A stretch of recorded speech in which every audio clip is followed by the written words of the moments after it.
आज हम लोग केमिकल काइनेटिक्स का फटाफट रिवीजन करने वाले हैं, जिसका नाम है क्विक रिवीजन। लिखेंगे कुछ नहीं, बस बोलेंगे ज्यादा। आज आपको पता चल गया होगा कि आपको लिए एक बड़ी खुशखबरी है कि 30% सिलेबस सीबीएसई ने कम कर दिया है, और हो सकता है वो सिलेबस नीट और मेंस भी कम कर दे, क्योंकि ये दोनों एग्जाम बोर्ड के पैटर्न पर ही आधारित हैं। बोर्ड पे थोड़े कम कठिन क्वेश्चन पूछे जाते हैं, इनमें थोड़े से ज्यादा कठिन क्वेश्चन पूछ लिए जाते हैं। लेकिन आपके लिए हो सकता है एक बड़ी खुशखबरी हो। और मैंने पीछे 7 लेक्चर केमिकल काइनेटिक्स के पढ़ाए हैं। उन लेक्चर्स में क्या क्या हटा दिया गया है। कोलिजन थ्योरी को हटाया है, ट्रांजिशन स्टेट थ्योरी को हटाया है, एक्टिवेशन एनर्जी हटा दी गई है। नीट 2021 आपके एक बड़ा धमाका, आपके पास गोल्डन चांस है सेलेक्ट होने का। मैं आज इस चैप्टर का फटाफट रिवीजन करा रहा हूं, और इस बात को आप ध्यान से देखिएगा। सबसे पहले हमने इस चैप्टर में बिगिनिंग की बात की थी, बहुत शॉर्ट में रिवीजन करेंगे, जिससे आप जल्दी जल्दी इस वीडियो को क्या करके देख लें पेपर से पहले। केमिकल काइनेटिक्स की बात की थी कि केमिकल काइनेटिक्स क्या होती है, तो मैंने बताया था कि change in concentration reactant to product per unit time.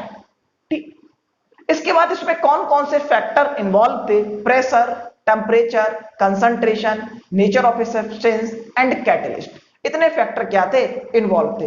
इसके बाद मैंने बात की थी रेट की, कि रेट क्या होता है। मैंने बताया था change in concentration with respect to time. क्या बताया था? Change in concentration with respect to time. अब इस रेट को 2 पार्ट में डिवाइड किया गया था। एक था एवरेज रेट और दूसरा था इंस्टेंटेनियस रेट। दूसरा था इंस्टेंटेनियस रेट।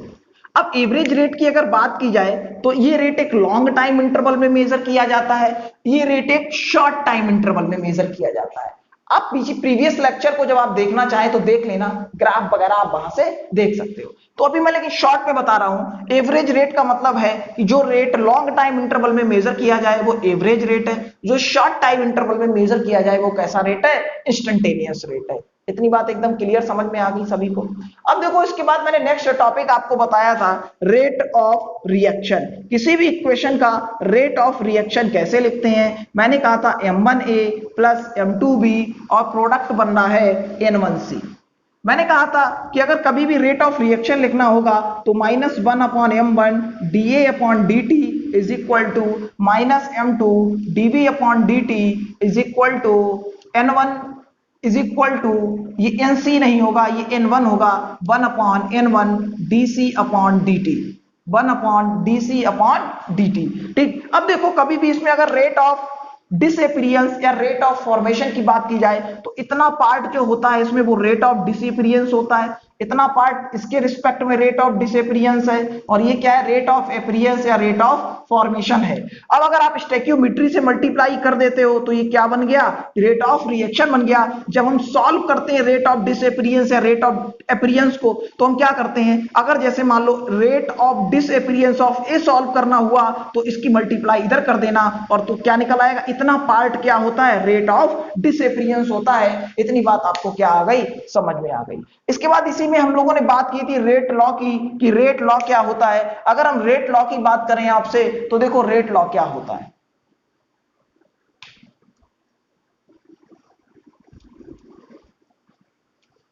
अगर हमने रेट लॉ आपको पढ़ाया था कि रेट लॉ,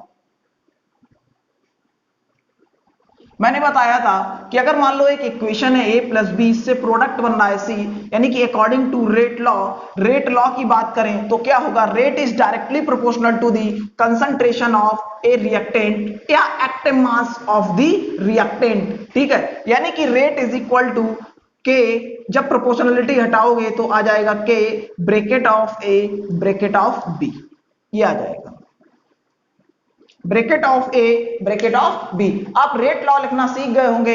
यहीं पर अगर मान लो इस तरीके से इक्वेशन है m1a प्लस m2b, प्रोडक्ट बनना है p, तो अकॉर्डिंग टू रेट लॉ मैंने बताया था कि ब्रैकेट ऑफ a की power m1 bracket of b की पावर m2, ये आपके पास है। इस पे हमने बहुत सारे क्वेश्चंस किए थे, इन पे आप कुछ क्वेश्चंस की प्रैक्टिस करिएगा, आपको क्या होगा, टॉपिक क्लियर हो जाएगा। अब देखो इसके बाद रेट लॉ की अगर बाद आगे बात करें तो टॉपिक आया था ऑर्डर और मॉलिक्यूलरिटी। ऑर्डर और मॉलिक्यूलरिटी, तो मैंने बताया था कि ऑर्डर की बात करें, मैंने दो पार्ट में ऑर्डर और मॉलिक्यूलरिटी को डिवाइड कर दिया था ऐसे करके, और मैंने बता दिया था, मैंने कहा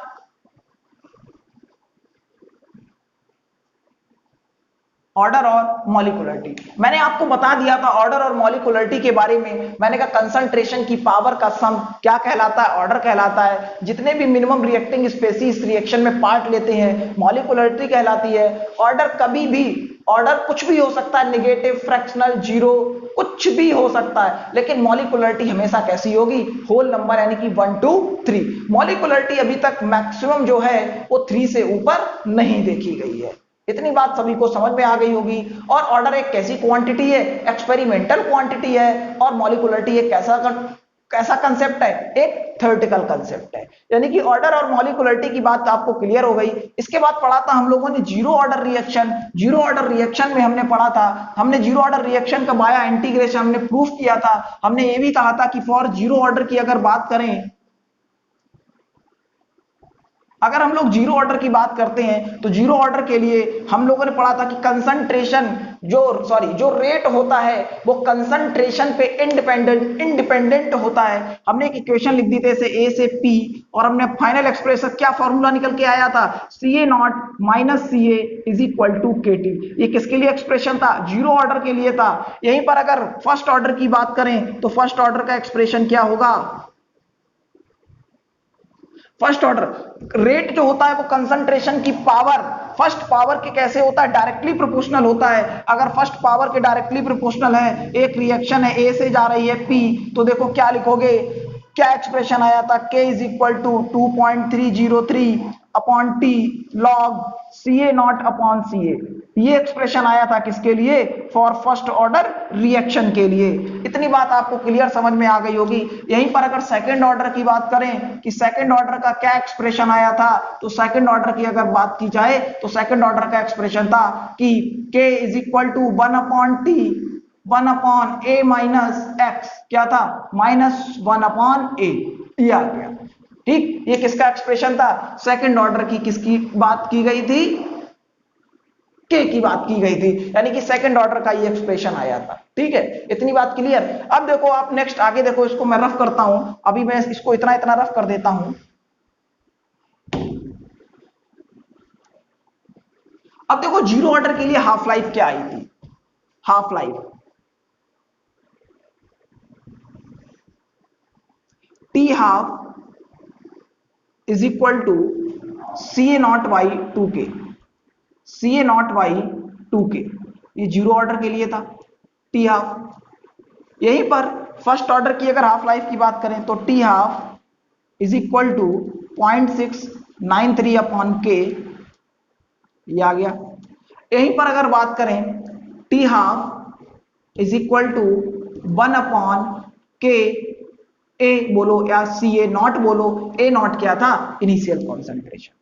इसके बाद हम लोगों ने बात की थी इक्विफ्रैक्शनल मेथड की। अब देखो इक्विफ्रैक्शनल मेथड क्या था, ये तो जीरो ऑर्डर, फर्स्ट ऑर्डर, उनकी हाफ लाइफ और सेकंड ऑर्डर की बात हो गई, उनके एक्सप्रेशन की बात आपने पढ़ ली, क्योंकि ये फटाफट रिवीजन है, इनमें इन्हीं बातों को आपको ध्यान रखना है, इन्हीं बातों को आपको अपने पेपर में देख कर जाना है। इसके बाद देखो अगर हम आपसे बात करें कि इक्विफ्रैक्शनल मेथड की अगर बात करें, ये है इक्विफ्रैक्शनल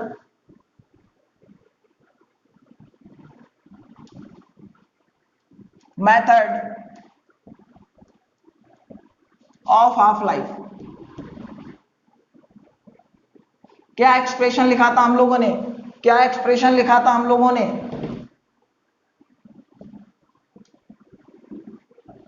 क्या एक्सप्रेशन लिखा था हम लोगों ने कि टी हाफ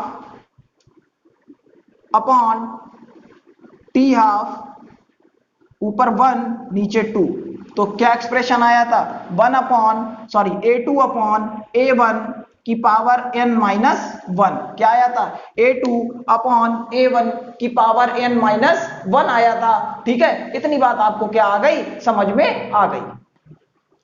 आगे देखिए,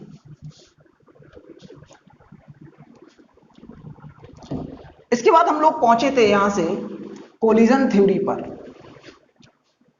कोलिजन थ्योरी में मैंने बताया आपको, ये टॉपिक इस बार बोर्ड के कोर्स में नहीं है, ये टॉपिक इस बार बोर्ड के कोर्स में नहीं है, ध्यान से सुन लेना मेरी बात। मैंने कहा था कोलिजन थ्योरी कराने के लिए दो बैरियर बहुत इंपॉर्टेंट है। कौन कौन से? एनर्जी बैरियर और दूसरा ओरिएंटेशन बैरियर। यानी कि उतनी मिनिमम एनर्जी सप्लाई करनी है कि जिससे रिएक्टेंट से क्या बन जाए, प्रोडक्ट बन जाए और प्रॉपर ओरिएंटेशन हो जाए। यही क्या है? कोलिजन थ्योरी है। इसके बाद बात की मैंने ट्रांजिशन स्टेट थ्योरी की। ट्रांजिशन स्टेट थ्योरी में देखो क्या था, अगर कोई भी केमिकल रिएक्शन हो रही है तो उसमें बॉन्ड की फॉर्मेशन भी होगी और बॉन्ड का डिसोसिएशन भी होगा। दूसरी बात ध्यान से सुनो, अगर कोई भी केमिकल रिएक्शन है, कोई भी केमिकल रिएक्शन है, ठीक, उसमें क्या होता है, जो एक्टिवेटेड कॉम्प्लेक्स फॉर्म होता है उसकी एनर्जी हमेशा ज्यादा होती है किससे? रिएक्टेंट और प्रोडक्ट से। इतनी बात क्लियर। तीसरी बात, अगर कोई भी प्रोडक्ट फॉर्मेशन हो रही है, रिएक्टेंट से प्रोडक्ट की फॉर्मेशन हो रही है, तो प्रोडक्ट की फॉर्मेशन से पहले, प्रोडक्ट की फॉर्मेशन से पहले क्या बनेगा? एक्टिवेटेड कॉम्प्लेक्स बनेगा। नेक्स्ट बात, अगर कोई भी केमिकल रिएक्शन है और अगर उसमें प्रोडक्ट की फॉर्मेशन हो रही है, प्रोडक्ट तभी बनेगा जब एक्टिवेटेड कॉम्प्लेक्स एनर्जी बैरियर को क्या करेगा? क्रॉस करेगा। जब एक्टिवेटेड कॉम्प्लेक्स एनर्जी बैरियर को क्रॉस करेगा तभी किसकी फॉर्मेशन होती है? प्रोडक्ट की फॉर्मेशन होती है। बात क्लियर। इसके बाद लास्ट टॉपिक था आर्हेनियस इक्वेशन। आर्हेनियस इक्वेशन में आपने क्या पढ़ा कि K is equal to A E to the power minus A upon R T, ये पढ़ा। K is equal to A E to the power minus A upon R T पढ़ा। अगर हमने ये पढ़ा, इसके बाद हमने बात की थी डिफरेंट टेम्परेचर पर डिफरेंट रेट कांस्टेंट, तो वहां पर फाइनल एक्सप्रेशन क्या आया था? Log K2 upon K1 is equal to E A upon 2.303 R bracket of 1 upon T1 minus 1 upon T2, ये फाइनल एक्सप्रेशन आया था। ठीक है, ये देखो, ये फाइनल एक्सप्रेशन क्या था? आया था। यही था कि डिफरेंट टेम्परेचर पर डिफरेंट रेट कांस्टेंट की बात की गई थी। पूरा का पूरा क्विक रिवीजन मैंने बहुत शॉर्ट में कंप्लीट कर दिया। इस वीडियो को जरूर देखें, ज्यादा से ज्यादा शेयर करें, ज्यादा से ज्यादा सब्सक्राइब करें, इस वीडियो को लाइक करें, क्योंकि बहुत शॉर्ट में मैंने केमिकल, इस वीडियो का नाम है फटाफट revision for chemical kinetics. Next chapter में मिलते हैं आपसे।